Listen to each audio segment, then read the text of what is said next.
Masih bersama kami dalam Damai Indonesiaku dan dipersembahkan oleh Sang Wadio Mertentu Sarung kita, dan kita masuk dalam segmentasi untuk tanya jawab lewat video call WhatsApp.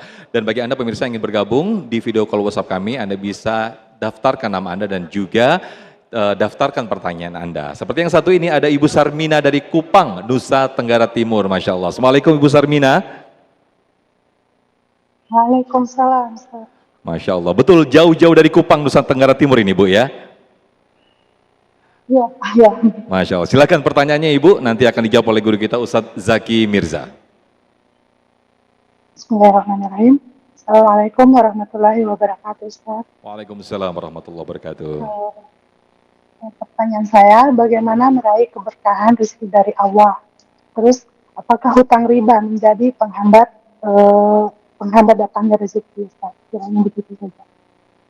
Baik. Terima kasih, ditunggu Ibu Sarmina pertanyaannya dan akan dijawab oleh guru kita Ustadz Zaki Mirza. Bagaimana mendatangkan keberkahan atau meraih keberkahan rezeki dari Allah, dan juga apakah hutang riba ini menjadi penghambat rezeki kita Ustadz? Fadhal Ustadz. Baik, bismillah. Izin guru. Bu, coba kita cari makna dan kita gali etimologi, secara bahasa. Berkah itu apa? Mahya al-barakah. Berkah itu adalah subutul khair wa ziyadatuhu. Kebaikannya bertumbuh dan bertambah. Itu kuncinya. Satu apa tadi? Bertumbuh. Dia nggak cuma tumbuh tapi bertambah. Itu berkah. Ibu nanam pohon duren satu, yang nikmat, yang numbuhnya satu, apa sekebun? Sekebon. Ibu punya satu nikmat, tapi lebih nikmat kalau punya sekebun, walaupun punya orang.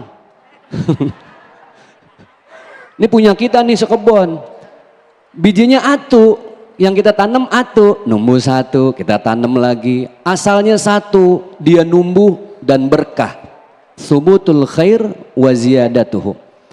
Berkah ini nggak akan bisa bertambah, dia numbuh tapi susah bertambah. Kenapa? Tidak ada ridho dari Allah Subhanahu wa ta'ala. Kita bahas ribanya sekarang. Saya datang ke ibu, Bu, saya minjem duit ya, sebulan aja, karena saya ganti. Oke Pak Ustadz, tapi ntar pas Ustadz pulangin 1 juta tambah 200 ya. Itu yang 200 namanya apa? Riba. Riba tuh gini, ini gelas nih Bu ya. Berapa ukuran air yang masuk segelas ini? Yang paling enak seukurannya. Kagak tampias, tahu tampias? Kagak tumpah. Sekarang ibu gelasnya segini, yang ibu tuangin segalon. Bleber nggak kira-kira? Kalau orang mah bilangnya gumoh, tahu gumoh? Udah muntah semua isinya. Saya tanya, muntah itu isinya kotoran bukan? Riba tuh begitu Bu. Makanya yang nikmat itu adalah hidup dengan berkah dan cukup. Berkah itu ketika ibu mau berbuat baik, rezekinya ada. Itu yang susah Bu. Mau nyantunin anak yatim, rezeki nggak pernah putus. Mau bantuin rumah tahfiz, rezeki nggak putus. Itu namanya berkah. Maka yang tadi guru kita bilang, al halalu bayyinun wal haramu bayyinun. Halal hukumnya jelas, haram juga jelas. Yang remeng-remeng alias abu-abu, apa namanya tadi? Subhat. Jangankan yang jelas-jelas haram, subhat kalau bisa kita hindari. Sekarang kita bahas solusinya apa? Itulah kenapa agama kita punya konsep namanya zakat. Apa Bu? Diambil dari akar kata zakka yuzaki, membersihkan. Makanya kalau nama saya pakai huruf zai, zaki, itu artinya suci. Kalau pakai zal, zaki, itu namanya cerdas. Jangan pakai jim, jaki, itu artinya trompet Bu. Beda ya. Zakka yuzaki, membersihkan. Hebat konsep Islam. Karena kita nggak tahu, jangan-jangan dari uang yang kita terima sebagian ada yang remeng-remeng, ya. Dibersihkannya dengan apa tadi? Zakat. Kesimpulannya, kalau mau berkah jangan lupa tunaikan zakat, infak, sedekah. Wallahu a'lam bishawab. Baik, terima kasih Ustaz Zaki Mirza. Apa yang dijelaskan mudah-mudahan menjadi jawaban dan juga penjelasan dari untuk Ibu Sarmina. Terima kasih Bu Sarmina, langsung dari Kupang, Nusa Tenggara Timur. Assalamualaikum. Terima kasih. Assalamualaikum. Waalaikumsalam warahmatullahi wabarakatuh. Dan berikutnya kami kembali ke jamaah, ada Ibu Sinta. Boleh berdiri Ibu Sinta? Nanti akan dijawab oleh guru kita Ustadz Syahdan. Ya, sudah nyala. Assalamualaikum warahmatullahi wabarakatuh. Ustadz, saya mau nanya, ini kita tentang riba ya. Bagaimana hukumnya seorang yang bekerja di bank konvensional? Apakah rezekinya halal atau haram? Baik, itu aja Ibu. Terima kasih. Baik, boleh duduk kembali Ibu Sinta. Bagaimana Ustadz Syahdan ketika orang bekerja di bank konvensional, apakah ini menjadi rezeki yang halal ataupun haram Ustadz? Ya, jadi riba ini memang sesuatu yang ngeri-ngeri sedap ya. Bahkan banyak sekali ayat yang menjelaskan tentang itu. Terus persoalannya gimana kalau kita kerja di tempat yang bersentuhan dengan riba ya. Daruratnya kalau memang kita tidak langsung bersentuhan ya nggak apa-apa ya kan. Tapi kalau kita bersentuhan langsung dengan transaksi riba itu ya sebaiknya ditinggal gitu. Tapi kita ini dalam hidup sekarang itu hampir semuanya bersentuhan ya, baik langsung maupun tidak langsung dengan yang namanya riba gitu. Terus bagaimana Ustadz caranya? Sama saja dengan kita kalau sakit ayah bunda. Ada yang kalau kita kuat ya, kita merasa kuat, mampu dan lain sebagainya, pakai cara amputasi. Ya, kalau kita ada tumor di badan, ya kan, kalau kita mampu dan kuat, amputasi. Artinya apa? Tinggalkan itu seluruhnya. Ya, karena kita udah punya modal, kita punya simpanan dan lain sebagainya, tinggalkan pekerjaan yang berbau riba. Kita amputasi saat itu juga. Tapi kalau nggak mampu, ya banyak khawatiran segala macam yang namanya manusia, ya jangan diamputasi dulu lah. Kita rawat inap dulu, ya rawat inap. Artinya apa?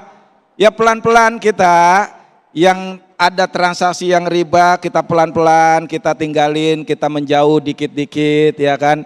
Yang kemarin yang transaksi misalnya ada hutang dengan cara riba, kita bayar dulu, kita cicil. Kalau emang bisa langsung, tapi kalau bisa cicil, begitu lunas jangan ulang lagi. Gitu loh. Jangan ulang lagi. Nah itu namanya nunggu sembuh dulu lah, dirawat inap dulu ya.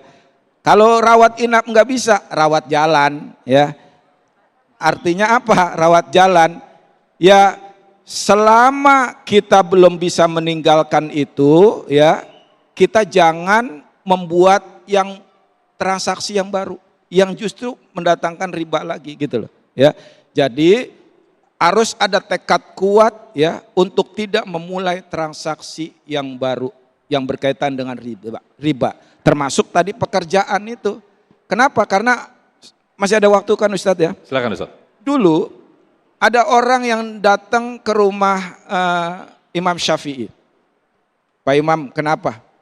Kok keluarga saya, Masya Allah, istri saya jago banget ngutang Pak Imam. Jago ngutang? Iya. Ada yang sini ada, bukan nyinggung sini ya. Terus anak saya sakit-sakitan terus. Ya begitu, pendapatan saya baru tanggal 3 udah habis. Saya pinjam juga. Apa solusinya Pak Imam? Kata Pak Imam, Anda kerja Pak Imam. Gaji Anda berapa? Gaji saya 3 dinar Pak Imam. 3 dinar itu gaji yang luar biasa ketika itu, hampir 15 jutaan. Oke, kalau gitu gaji Anda kurangin. Kurangin Pak Imam? Iya.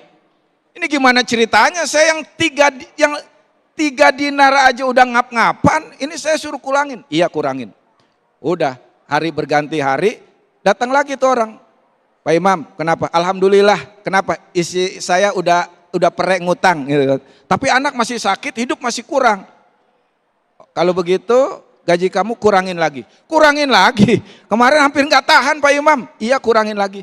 Dikurangin lagi sampai 1.000 dinar nih, dari 3.000 dinar, 2.000 sampai 1.000 dinar. Begitu ketemu lagi, gimana keadaan kamu? Alhamdulillah Imam, istri saya udah nggak ngutang lagi, udah jarang check out, COD udah nggak pernah datang, ya kan, anak udah sehat semuanya. Alhamdulillah kalau gitu. Muridnya bingung, Imam, kok bisa sih dikurangin malah berkah? Iya, karena nih orang kerjanya merempet-rempet yang haram atau subhat. Waktu kerja 8 jam, yang 3 jam buat kerja, sisanya buat main game online. Ya kan? Masuk jam 8, dia datangnya jam 10. Orang-orang belum pulang, dia udah pergi duluan, ngurusin kerjaan yang lain. Itulah akhirnya nggak berkah. Maka itu sekali lagi, kerjaan penting menjadi kita untuk jaga jangan sampai haram.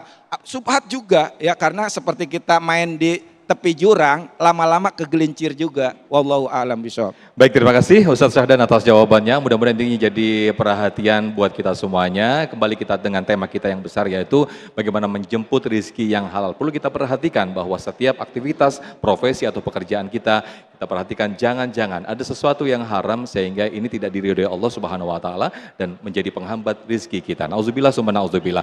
Dan pemirsa, nanti di segmen berikut kami juga tetap undang bagi pemirsa untuk bergabung lewat video call WhatsApp kami. Tetap bersama kami dalam Damai Indonesiaku.